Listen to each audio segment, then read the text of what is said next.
All right, new read aloud. This is one of my favorites. Anne M. Martin wrote Rain, Rain. So what do you notice about the title? Rain, Rain. Yes. Rose Howard is obsessed with homonyms. She is thrilled that her own name is a homonym, and she purposely gave her dog Rain a name with two homonyms, Rain and Rain, which according to Rose's rules of homonyms is very special. Not everyone understands Rose's obsession, her rules, or the other things that make her different. Not her teachers, not the other kids, and not her single father. When a storm hits their rural town, rivers overflow, roads are flooded, and Rain goes missing, Rose's father shouldn't have let Rain out. Now Rose has to find her dog, even if it means leaving her routines and safe places to search. All right, so who I am. Chapter 1. A girl named Rose. Rose.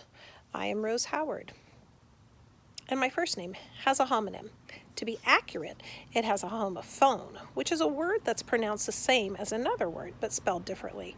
My homophone name is Rose. Most people say homonym when they mean homophone. My teacher, Mrs. Kushel, says it's a common mistake. Well, what's the difference between making a mistake and breaking a rule? I want to know. Making a mistake is accidental. Breaking a rule is deliberate. But if, I start to say, Mrs. Kushel rushes on. It's all right to say homophone when we mean homonym when we mean homophone. It's called a colloquialism. Breaking is a homonym, I tell her. Breaking. I like homonyms a lot. And I like words. Rules and numbers too. Here is the order in which I like these things. Number 1, words, especially homonyms. 2, rules. 3, numbers, especially prime numbers. I'm going to tell you a story. It's a true story, which makes it a piece of nonfiction. This is how you tell a story. First, you introduce the main character. I'm writing this story about me, so I am the main character. My first name has a homonym, and I gave my dog a homonym name too. Her name is Rain, which is special because it has two homonyms, Rain and Rain. I will write more about Rain in Chapter 2. Chapter 2 will be called My Dog Rain. Rain, Rain. So you notice the author takes the homonyms and she puts them in parentheses and gives you both of them. Something important about the word right is that it has 3 homonyms. Right, right, right. That's the only group of 4 homonyms I've thought of. If I ever think of another 4 homonym group, it'll be a red letter day. I live with my father, Wesley Howard, and neither of his names has a homonym. From our porch, you can see our front yard and our driveway and our road, which is called Hud Road. Road has 2 homonyms, road and road. On the other side of the road is a little forest, and through the trees you can see the New York Thruway. The word see has a homonym, see, but even better, seas has 2 homonyms, seas and seas. Okay, they're not always in parentheses. I'm in 5th grade at Hatford Elementary. There's only one elementary school in Hatford, New York, and only one 5th grade classroom in the school, and I'm in it. Most of my classmates are 10 years old, or about to turn 11. I'm almost 12, because no one is sure what to do with me in school. I've stayed back for 2 semesters, which is a total of 1 year. 1/2 plus 1/2 equals 1 whole. Some of the things I get teased about are following the rules and always talking about homonyms. Miss Liebler is my aide, and she sits with me in Mrs. Kushel's room. She sits in an adult-sized chair next to my 5th grade-sized chair and rests her hand on my arm when I blurt something out in the middle of math. Or if I whap myself in the head and start to cry, she'll say, "Rose, do you need to step in the hall for a moment?" Mrs. Lieber tells me that there are things worth talking about besides homonyms and rules and prime numbers. She encourages me to think up conversation starters. Some conversation starters about me that do not have anything to do with homonyms or rules or prime numbers are, I live in a house that faces northeast. After I say that, I ask the person I'm trying to have a conversation with, and which direction does your house face? Down the road, 7/10 of a mile from my house is the J&R Garage, where my father sometimes works as a mechanic. And 1/10 mile farther along is a bar called the Luck of the Irish, where my father goes after work. There is nothing between my house and the J&R Garage except trees and the road.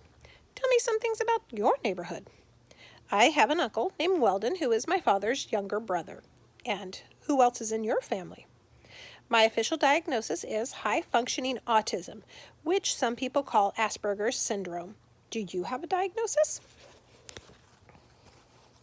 I will finish up this part of my introduction by telling you that my mother does not live with my father and me. She ran away from our family when I was 2. Therefore, the people living in my house are my father and me. The dog living in our house is Rain. Uncle Weldon lives 3.4 miles away on the other side of Hatford. The next part of my introduction is the setting of my story. I've already told you my geographic location, Hud Road in Hatford, New York. The historical moment in time in which the story begins is October of my year in 5th grade. Now I will tell you something troubling about 5th grade. It isn't as troubling as what happens later in the story when my father lets rain outside during a hurricane, but it is still troubling. For the first time in my life, I'm being sent home with weekly progress reports that I have to give to my father. The reports are written by Mrs. Liebler and read and signed by Mrs. Cushel, which is my teacher's way of saying that they're in agreement about my behavior. The report lists all my notable behaviors for Monday through Friday. Some of the comments are nice, such as the ones about when I participate appropriately in the classroom discussion.